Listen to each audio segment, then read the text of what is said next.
You ready to go? You excited? I'm ready. Kind of describe the last couple of weeks, Well, it's been kind of wild. It all started, I guess. I was interested, of course. Obviously, I'm interested in the job because it's my alma mater. I was raised about 35 minutes from here in Lawrenceburg, Kentucky. So, that's obviously close to my parents. My father-in-law, Stu Smith, works here. And so there's just so many things. Plus, I coached here, and we loved it here, and we felt like we needed to leave for me to get the head coaching experience that I needed at Kentucky Christian. So I do feel like the Lord called us down there, and I was excited about it. Now, my wife wasn't excited about moving to Grayson, but it's almost like the Lord has rewarded us for following. And also, He rewarded us while we were there. We played well. We were there. We won a lot of games. And I made some relationships that I wouldn't have made otherwise. So it was the trip to Grayson. You're just like going on a vacation. You enjoy yourself while you're there, but you're looking forward to coming back home and just being with people that you're comfortable with. But yeah, so anyway, I was down there before we went on a mission trip at the end of May. I took the team at Kentucky Christian, and before I left, I found out that there was some interest on bringing me back. Well. So I thought, I'd get my thoughts together on the mission trip, and we played, and it was tough to kind of buy into coaching my team while we were there because we played some games in the Dominican Republic, and prayed about it the whole time we were there, and one of my players got saved, which was a real answer to prayer, and so I was wondering, is this the right thing? So I felt like I was emotional about the trip. Well, then we got back.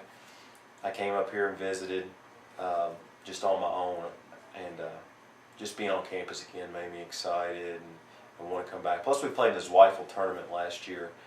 We had a very good showing. We were 1-1. We beat Montreat, which is a good win for us.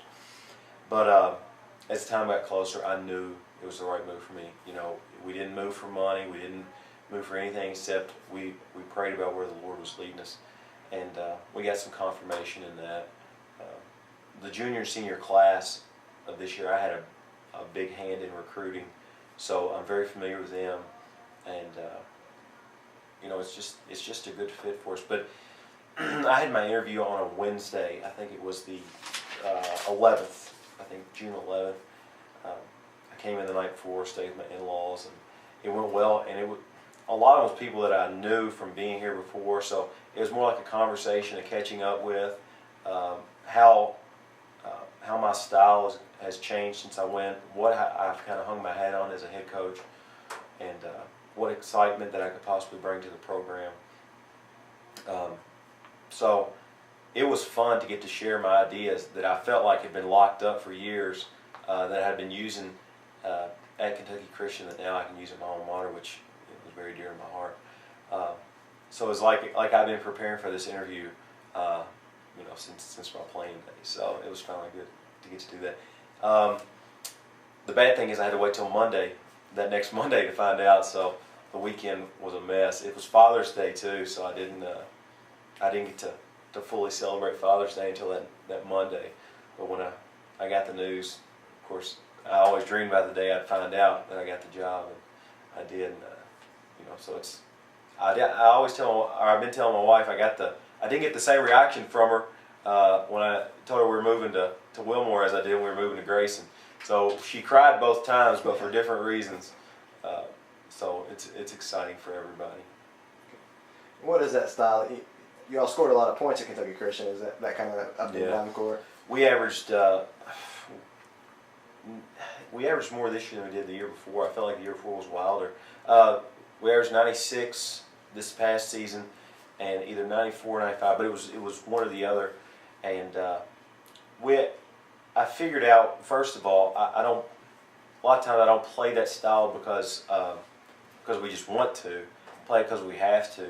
I walked in at Kentucky Christian when I got the job, and there was nobody over 6'4". So I thought, what can I do? Because I'm not a guy that can do the 5 in, 5 out, and give up baskets to get the ball back. I do like to play defense, but I like to do the up tempo where you create a lot of possession. So I thought, what can I do? So I started studying some of the Phoenix Suns stuff. One of their rules that I hold true is you got to get the ball to the inside the half court in 3 seconds. So you got to catch the long outlet pass. And then, we practice a lot of stuff where you got to get a shot within the first 7 seconds of the shot clock. Now, if it's a bad shot, we won't take it. But that's our goal, to get the best shot within the first 7 seconds.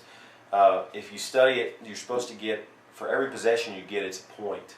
If you look at the number of possessions you get. So, it doesn't take a genius to figure out the more possessions you get, the more points you're going to score.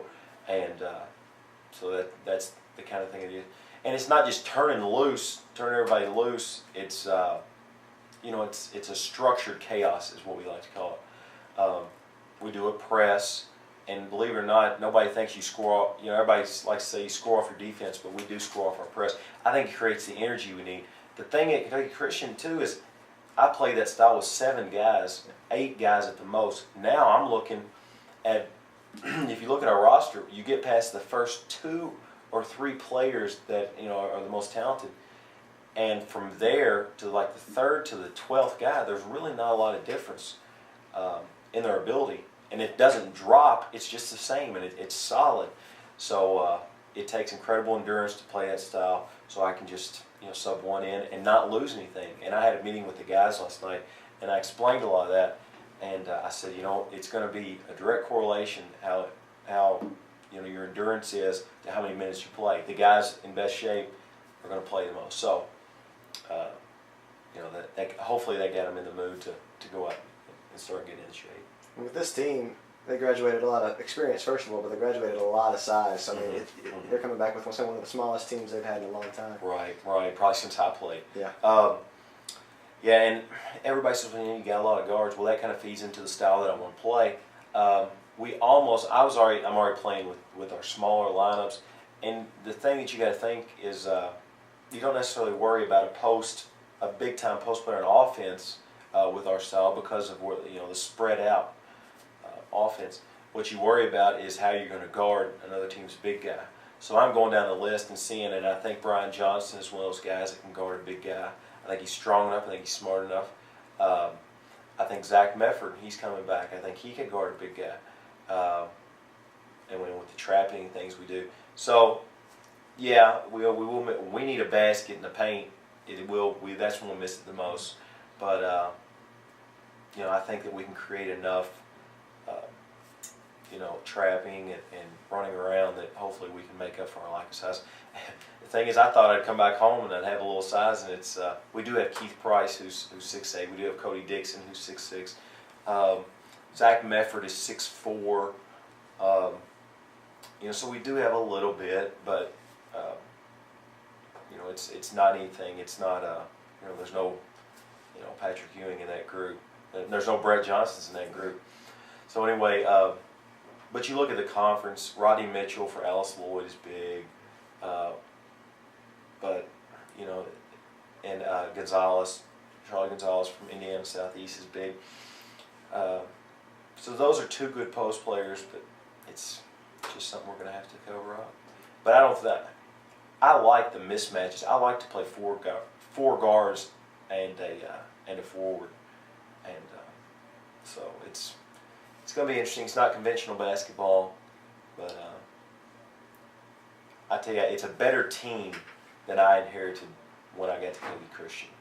We had Akeem Scott down there, who was a very, very good player at any level, and Michael was probably the version of Akeem Scott, and then plus we got more, we're deeper, and so I don't think it's, we're obviously not going to be preseason number 1.